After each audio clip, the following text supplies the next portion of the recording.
So for today's makeup, I'm thinking like very like eyeliner heavy glossy lip, so we'll see what we end up with. And I'm so sad to almost be running out of this Go-To Lips A Super Balm.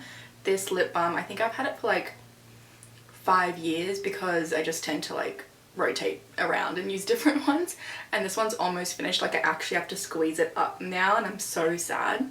My skin's just feeling a little dry and dull, so I'm just going to start with the MAC Fix Plus Magic Radiance Spray.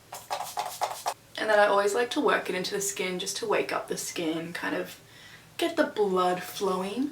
And then we'll just pin my hair back. I got it cut and styled yesterday, so I got this little fringe cut in, which I'm still getting used to. I mean, it's still really nicely styled from the professional, but it'll be interesting to see if I can style it myself.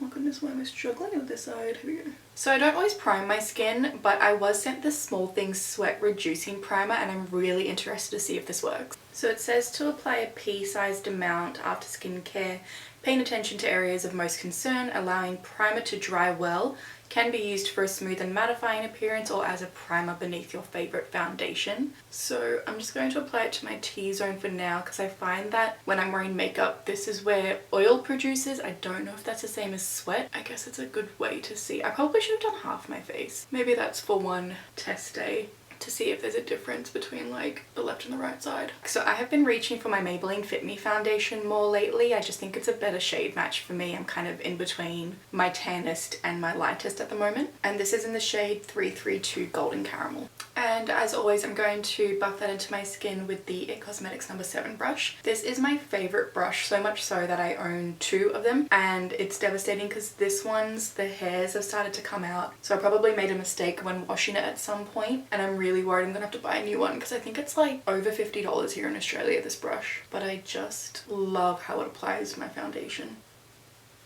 And then going in with my absolute favourite Too Faced Born This Way concealer in the shade Honey. I swear I feel like such a broken record when it comes to this concealer. I've been using it for years and I love it so much. I just find it really easy to blend out, especially with a beauty sponge. This is how I do it every morning before work, and to be totally honest with you, like I need the simplest routine before work. I already don't want to wake up, like I just need my makeup to be really easy, and this concealer is phenomenal. I just feel like it also just keeps the full coverage even though I'm like blending it out and thinning out where I put it. I also feel like once I cover up my dark circles, like my makeup is transformed. I feel like my dark circles really bring down my features, and like to me, I feel like people stare at them, and when I'm not wearing makeup it feels really obvious. And I know some people say, oh, you can use your dark circles as like a natural eyeshadow, but I would much rather cover it up and then reapply like a warm brown eyeshadow over the top. And then I usually just take whatever's left on my sponge and just dab it around my very old acne scars. For powder, I've been using this almost every single day. This is the Huda Beauty Easy Bake in Peach Pie. I'm just going to set my under eyes for now because I want to go in with some more cream products. I like dusting on my eyelids as well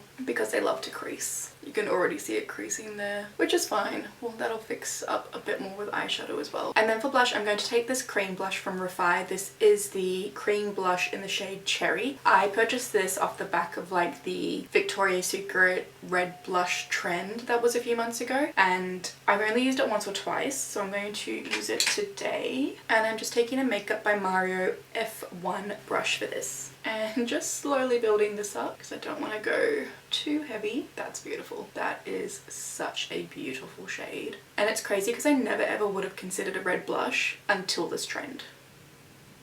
I'm going to go over with a little bit more because I feel like once I powder in a second I will lose a little bit of the colour. And don't ever fret if you feel like you've gone overboard. You can always take that beauty sponge with a little bit of concealer or your foundation brush and just go over the top, and it will just help melt that pigment away a little bit, apply a little bit of the foundation colour again. And then I'm taking my Makeup by Mario Soft Sculpt Shaping Stick in the medium dark shade and a MAC 159 brush just to sculpt out my cheeks a little bit. I don't do too much of this. I just kind of swipe my brush back and forth like less than few times and then just stipple it right up here. I always feel like my baby hairs get in the way here. And then I'm going to go back in with that Huda Beauty Peach Pie powder on a Sigma F35 brush, I believe it is, and just set the rest of my face. I feel like I really honed my makeup skills in the 2016 era, so I still really adore like a very matte look, and it's been quite an adjustment to like go back to the glowy look. Like even that little bit of glow I can see about my eyebrows, I'll like get rid of. To bronze up my skin a little bit more, I'm going to take the Charlotte Tilbury bronzer. I have the shade 310, and taking that on this Haku Hodu brush, I don't know the number and I've had it for eons. I'm just going to bronze the perimeter of my face. Now I do want to set the cream blush I used with a powder blush, and whilst I don't really have any sort of reddish pink tones in my collection when I had a look, I am going to take Sunbasque from MAC. This is one of their sheer tone shimmer blushes. It's a little bit more orange, but hopefully it won't take away from that pink shade too much. You know what? This may be my new favourite blush combo. And then I'm going to take a little bit of highlighter. This is MAC's Soft and Gentle. It's like the original highlighter, I feel. Just taking a little bit on a fan brush and just very lightly popping that on the tops of my cheekbones. I feel like it's popping off a little bit more on camera, probably because of my lighting, but it's definitely not that intense in person. And again, if I feel like I think I just went a little bit too hard just on this bit, just going over with that same beauty sponge I used for my concealer, which still has some concealer absorbed in it, and blending that out a bit. I'm actually really thrilled with this base complexion. So now fingers crossed I nail the eyeliner look that I have envisioned in my head. Now if you follow me over on Instagram, you guys would know that I asked for recommendations on eyeshadow palettes, and a lot of you recommended the Makeup by Mario Master Match, the original one with the warm tones. Since purchasing this, because eyeshadow palettes are a little bit more rare now and they're also very expensive, so I actually haven't purchased any new ones. So this is like one of 2 or 3 that I think I have that you can still purchase, because a lot of mine are quite old.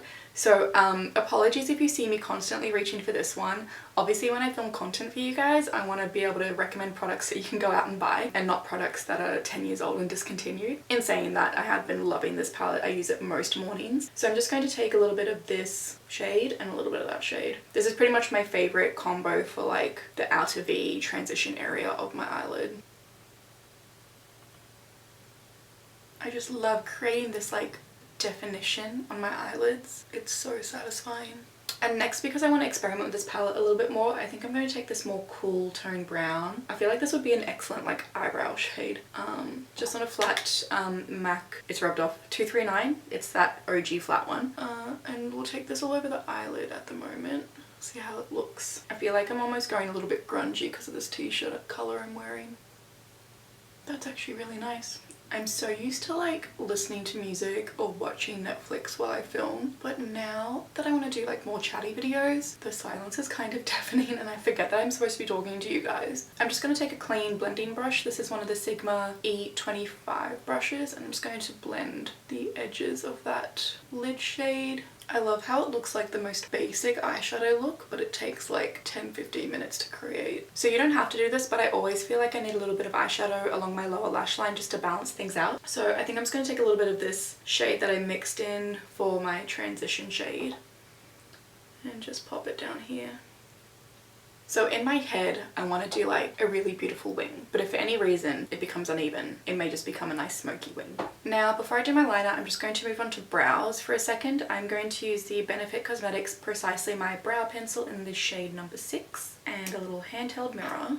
It's got to be this one. I actually just got my brows waxed, so I don't feel like I need to do too much, but I just like to fill them in case there are any sparse areas. Like that. Not too much of a difference, just a little bit more filled out. And then I'm going to set my brows in place with the Refy Brow Sculpt. I am curious to know, like, there's all this white gloop on the Brow Sculpt, and I always find myself trying to like get rid of the excess, because I'll show you what happens. But I do love the way it holds my brows, so I just want to know if there's a solution for this. But yeah, so I've tried to get rid of the excess, and then I try to use that side to like brush through my brows, and I don't know if it's because I've got, can you guys see it just leaves like this white residue?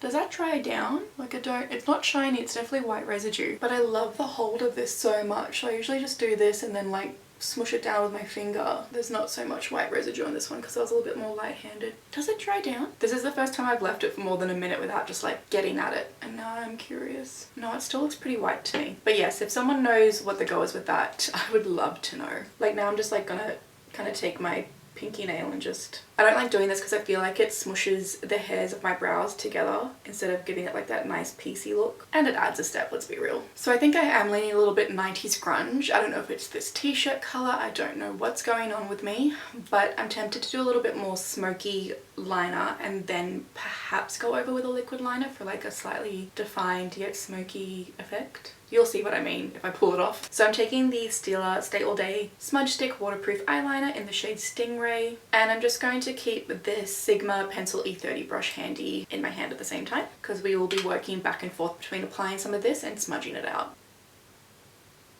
I definitely just got the brush in my eye, but anyway.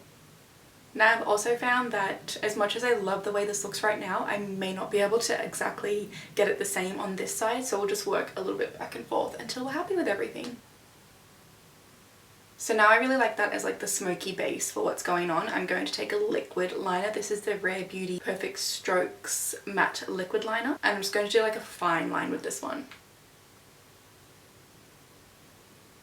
I honestly feel like that's the best it's ever gone. I feel like I was preempting that I would go horribly wrong with my eyeliner and it did so well. I'm really, really happy with this look. Next I'm going to go in with the Refy Lash Sculpt. I saw a video that said the best way to apply this one is to look down and sort of blink into the mascara wand. There's a little before and after. Full disclaimer, I did just get a lash lift the other day, so my lashes are obviously a little bit more prominent than usual.